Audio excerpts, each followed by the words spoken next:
Dulu saya dianggap miskin. Biar aku kerja sungguh-sungguh. Biar dia mulutnya tertutup. Apa itu mulut bahasa Madura? Colok. Colok, nah biar tutup. Itu kita kerja tidak benar loh. Kita bersaing.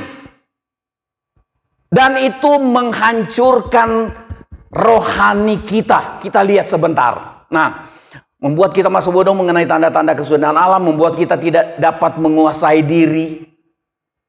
Tidak mampu menguasai diri. Akan sembarang ngomong, sembarang bertindak. Kalau kita rasa bersaing dengan orang lain. Dan merasa disaingi orang lain. Membuat kita jadi orang yang tidak tenang, gelisah. Kalau orang yang bersaing dan merasa disaingi orang, dia terus gelisah. Tidak ada ketenangan. Paling enak orang yang dia hidup dekat dengan Tuhan.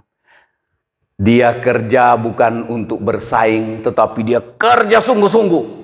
Saudara, nah ini dia. Membuat kita jadi orang yang iri hati kepada banyak orang. Jadi iri hati kepada banyak orang.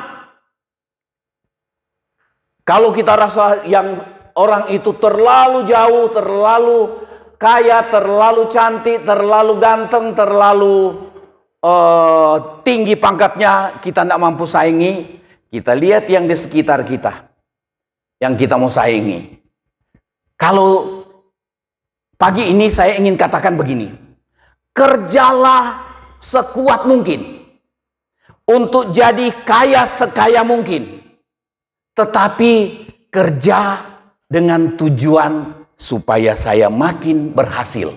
Bukan supaya saya bisa saingi orang itu.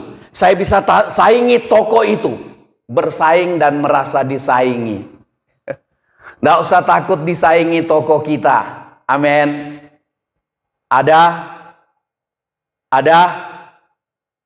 Tuhan. Siapa yang mampu atur pembeli datang ke kita? Tuhan dan kita. Kalau kembalikan uang receh ke orang, lempar begini, dia bilang, waduh, saya kayak ngemis. Layani langganan dengan baik. Itu upaya kita. Tapi lebih dari itu cuma Tuhan yang mampu datangkan orang untuk belanja di kita kalau kita buka toko. Kita berupaya baik. Saya berupaya untuk khotbah sebaik mungkin. Bukan takut disaingi pengerja. Bukan takut disaingi pendeta lain. Saya berkhotbah sebaik mungkin saya persiapkan. Bukan takut ndak suka dibaca oleh jemaat yang ndak ibadah. Jemaat yang di rumah. Bukan itu. Saya bukan untuk takut disaingi sama-sama ada di YouTube. Bukan. Tapi saya berusaha supaya apa yang saya persiapkan itu bikin masuk di hati jemaat dan jemaat bisa bertumbuh benar di hadapan Tuhan. Bukan untuk bersaing dengan gereja lain. Kita melayani sama-sama. Yang Tuhan percayakan di gereja ini bukan bersaing dengan gereja lain. Bukan saingi pendeta lain. Tapi kita kerja baik-baik di hadapan Tuhan. Amin. Saudara, ibadah bukan bersaing. Doa bukan bersaing bagusnya. Nyanyi, pujian, WL, singers bukan bersaing. Tetapi kepada Tuhan. Nah, ada contoh ini mengenai yang bersaing. Kita lihat apa yang terjadi dengan mereka ketika hidup bersaing dan merasa disaingi. Ini Raja Saul merasa disaingi oleh Daud. Ini ada ayatnya banyak, tapi saya saya baca dengan cepat saja di dalam 1 Samuel 18. Ini mulai ayat 5. Daud maju berperang dan selalu berhasil kemana juga Saul menyuruhnya, sehingga Saul mengangkat dia mengepalai prajurit. Hal ini dipandang baik seluruh rakyat dan juga oleh pegawai-pegawai Saul. Ayat 6, tetapi pada waktu mereka pulang, ketika Daud kembali sudah mengalahkan orang Filistin itu, keluarlah orang-orang perempuan dari segala kota Israel menyongsong Raja Saul sambil menyanyi dan menari-nari, dengan memukul rebana, dengan bersukaria, dan dengan membunyikan gerincing. Nah, ayat 7 ini, coba lihat, perempuan yang menari-nari itu menyanyi berbalas-balasan, katanya, Saul mengalahkan beribu-ribu musuh, tetapi Daud berlaksa-laksa. Berlaksa-laksa itu artinya puluhan ribu.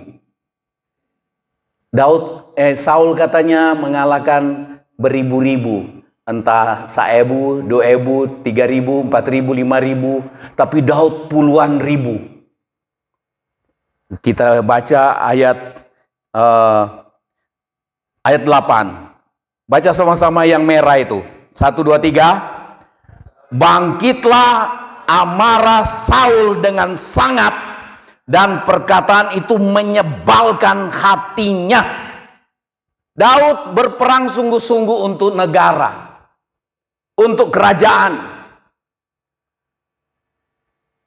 Ketika perempuan-perempuan Israel menyanyi dan mereka bilang, Saul membunuh musuh beribu-ribu, tetapi Daud membunuh musuh berlaksa-laksa, puluhan ribu. Dikatakan, bangkitlah amarah Saul dengan sangat amarah. Merasa disaingi, karena hidupnya mau bersaing. Dan perkataan itu menyebalkan, gampang hati jadi sebal. Keadaan seperti itu bikin kita tidak tenang. Bisa doa kalau begitu, lagi jengkel, marah dan sebal? Bisa doa? Bisa doa? Hah? Bisa berdoa kalau lagi jengkel dan sebal? Tidak mungkin bisa berdoa. Tidak mungkin, kecuali dia pura-pura di depan orang banyak, bisa. Tapi sulit berdoa. Apalagi doa sungguh-sungguh, doa yang benar seperti tadi. Sejak hari itu, ayat 9, maka Saul selalu mendengki. Nanti kita lihat sebentar. Kemudian ayat 11, Saul melemparkan tombak itu karena pikirnya, baiklah aku menancapkan Daud ke dinding. Tetapi Daud mengelakkannya sampai 2 kali. Nah, saya pindah ke sebelah. Ini Raja Saul yang contoh pertama, Raja Saul terhadap Daud. Bersaing dan merasa disaingi. Padahal Daud tidak ada melakukan kemenangan, mengalami kemenangan itu. Dia berperang sungguh-sungguh. Bukan untuk bersaing dengan Saul, tapi Saul yang bersaing dengan Daud dan merasa disaingi oleh Daud. Itu sebabnya Saul jadi tidak tenang. Kita lihat ayat 7 dan 8. Saul merasa disaingi oleh Daud dalam hal keberhasilan dan kekaguman orang. Kalau kita lihat, orang lebih suka, banyak orang lebih suka orang ini daripada kita. Kalau kita hidup merasa bersaing, kita jengkel. Kita jengkel. Kita bisa karang cerita untuk jelekkan orang yang kita rasa bersaing dengan kita ini. Saudara, rugi sekali kalau kita hidup bersaing, merasa disaingi orang. Ayat 7 dan 8, Saul merasa disaingi oleh Daud dalam hal keberhasilan dan kekaguman orang. Ayat 9, Saul dengki. Dengki itu iri hati. Tapi saya ada baca terjemahan lain, dengki itu iri hati ditambah dengan kebencian. Orang kalau iri hati tidak tenang dalam hidupnya. Tidak tenang. Dan doanya juga doa yang sia-sia di hadapan Tuhan. Tuhan tidak pakai walaupun doanya bagus. Indah sekali kedengaran. Tuhan tidak pakai. Saudara yang dikasihi Tuhan, ini yang terjadi dengan Saul. Dia merasa disaingi Daud dalam keberhasilan dan kekaguman atau disukai banyak orang. Saul jadi dengki, ayat 9. Ayat 11, Saul ingin membunuh Daud. Dia lempar dengan tombak, dia punya pikiran begini, biar Daud saya tancapkan sekali ke tembok. Membunuh. Saudara masih ingat Kain? Ketika dia rasa persembahannya disaingi Habel, dia bunuh Habel. Merancang pembunuhan dan kemudian membunuh. Ini Saul. Ketika dia sudah iri hati, dengki, dia mulai sampai ke tindakan membunuh. 1 Yohanes pasal 3 katakan apa? Membenci itu sama dengan membunuh. Kebencian, iri hati, dengki, iri, dan benci campur, gabungan. Saul ingin membunuh Daud. Ayat 12, saya tidak catat di tempat tadi, tetapi dikatakan dalam ayat 12 dikatakan mengenai ayat 12, Saul menjadi takut kepada Daud karena Tuhan menyertai Daud, sedang daripada Saul Tuhan telah undur. Saudara, tidak terasa dan seringkali kita tidak sadari, Tuhan sudah undur dari kita karena kita hidup bersaing, takut disaingi orang. Tuhan sudah undur dari kita, kita masih bisa berdoa, masih bisa beribadah, tapi Tuhan sudah undur dari kita. Ngeri. Ini yang tadi saya katakan, bersaing dan takut disaingi orang membuat kita masa bodoh untuk hidup tenang, kuasai diri, dan berdoa. Tidak mungkin. Tidak mungkin. Kita tinggal berdoa dengan kata-kata yang bagus, tapi doa kita sudah tidak tembus ke Tuhan. Tuhan tidak dengar. Tuhan bilang itu doa kita jadi kejijikan bagi Tuhan. Ini mengerikan. Kita perlu renungkan baik-baik ini. Saya hidup hari ini, saya bertindak apapun, saya beribadah, saya berpakaian, saya bekerja, saya buka toko, saya bikin apapun. Apakah saya untuk bersaing?